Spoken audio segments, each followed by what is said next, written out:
ഏതുപോലെയെന്ന് വെച്ചാൽ ഈജിപ്തിനെ പണ്ട് അവിടുത്തെ ഏകാധിപത്യത്തെ തകർത്ത മുല്ലപ്പൂ വിപ്ലവം പോലെ, ജാസ്മിൻ റവല്യൂഷൻ, അല്ലെങ്കിൽ സമീപകാലത്ത് നേപ്പാളിലുണ്ടായ ജെൻസി കലാപം പോലൊരു സംഗതി, അത് നമ്മുടെ ഇന്ത്യ രാജ്യത്ത് ഉടനെ ഉണ്ടാകും.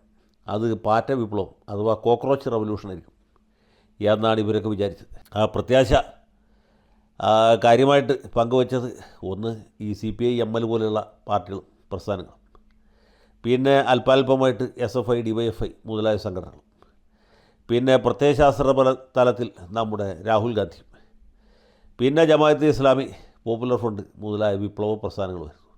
ഇപ്പോൾ ഇവരെല്ലാവരും ആഗ്രഹിച്ചത് ഇവിടെ ഒരു പാറ്റ വിപ്ലവം ഉണ്ടോ, കൂറ വിപ്ലവം എന്നോ കോക്രോച്ച് റവല്യൂഷൻ എന്ന് പറയുന്ന ഒരു സംഭവം ഉണ്ടോ.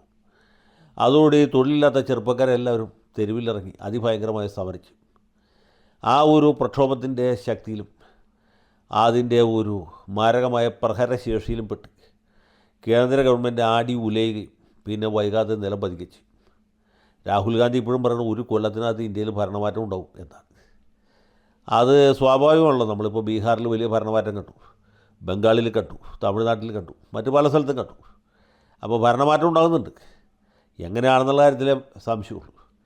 അപ്പോൾ ഭരണമാറ്റം ഉടനെ ഉണ്ടാകും എന്ന് രാഹുൽ ഗാന്ധി വിശ്വസിക്കുമ്പോഴും അത് എങ്ങനെ ഉണ്ടാകും എന്നുള്ളതിനെക്കുറിച്ച് പുള്ളിക്ക് പറയത്തക്ക ധാരണയൊന്നുമില്ല. അപ്പോൾ ഭരണമാറ്റം ഉണ്ടാകണം എന്ന് ആത്മാർത്ഥമായിട്ട് ആഗ്രഹിക്കുന്ന ആളുകൾ, ഭരണമാറ്റം ഉണ്ടായേ മതിയാവൂ എന്ന് ശഠിക്കുന്നവർ എല്ലാവരും പ്രത്യാശാപൂർവ്വം നോക്കിയത് ഈ മാറ്റ വിപ്ലവത്തിലേക്കാണ്.